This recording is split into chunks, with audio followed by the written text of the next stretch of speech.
ଚାଷ ଭଲ ହେଇଥିଲା ଆଜ୍ଞା। ଚାଷ ଭଲ ହେଲେ କ'ଣ ଗୋରୁ କାଟିକି ତ ପକେଇ ଦେଇଛୁ, ପକେଇକି କଳେଇ ପଡ଼ିଛି, କଳେଇ ଭିତରେ ଏତିକି ପାଣି। ଲୋକଙ୍କର ମୂଲ୍ୟାଙ୍କର ପଇସା ହେଲେ ଦିଆ ହେଇନି ଆଜ୍ଞା। ବାକି ଯେଉଁ କରୁଥିଲେ ପିଡ଼ିଆ ପାଣି କରୁଥିଲେ ତାହାର ମଧ୍ୟ ସୁଝି ଆଦ କ'ଣ ହେବ ଆଜ୍ଞା, ଗଜା ହେଇକି ତ ରହିଲା ଆଉ ହେବ କ'ଣ?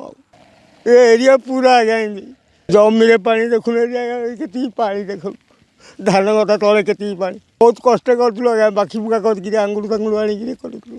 ଅମଳ ବେଳକୁ ଆଜ୍ଞା ବର୍ଷା ହେଇଗଲା। ଥିଲା କ'ଣ ହେବ, ଭାସି ତ ପଡ଼ିଲା। ବଡ଼ ବର୍ଷା ହେଉଛି 4 ଦିନ ହେବ ଆଉ ବହୁତ ଅବସ୍ଥାରେ ଅଛୁ। ଧାନର ଅବସ୍ଥା ଏତା, ମଣିଷର ଅବସ୍ଥା ଏତା। ଓଦା ହେଇଗଲେ କଳେଇ ପଡ଼ିଛି, ହେଲେ ଗୋଟା ହେଇନି ଯା। ଆଉ କେଉଁଠିକି ନେଲେ କି କ'ଣ ସେ ମେଲିବାଲା ରଖିବ ନା ସରକାର କ'ଣ କରିବ ସେ କଥା। ଘରକୁ ନେଲେ କ'ଣ କରିବୁ,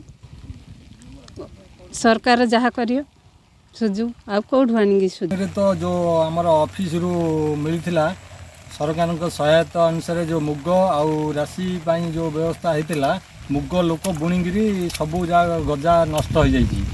ଆଉ ଧାନ ଗଦା ଭିତରେ ପାଣି ପଶିଛି। ଆର ପ୍ରତିକାର ଯେଉଁ ମଣ୍ଡି ପାଇଁ ଲୋକ ଆଶାୟୀ ଥିଲେ, ସବୁ ଗଜା ଆଉ ଗମ ବାହାରିବ।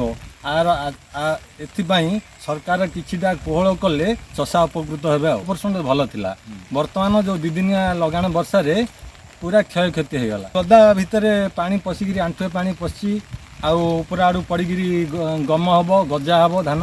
ଆଜ୍ଞା, ଯେଉଁମାନଙ୍କର ଇନ୍ସୁରାନ୍ସ କରିଛନ୍ତି ସେମାନଙ୍କୁ ଯଦି କୌଣସି ପ୍ରିଫରେନ୍ସ ମିଳିପାରେ ବୋଲେ ସରକାର ସୁବିଧା। ଆଉ ବର୍ତ୍ତମାନ ତ 2 ଦିନିଆ ଲଗାଣ ବର୍ଷା, ଆହୁରି କେତେ ଦିନ ମଧ୍ୟ ବର୍ଷା ହେବ, ଆଉ କିଛି ଆଦାୟ ମଧ୍ୟ କରିପାରିବେନି ଚାଷାମାନେ।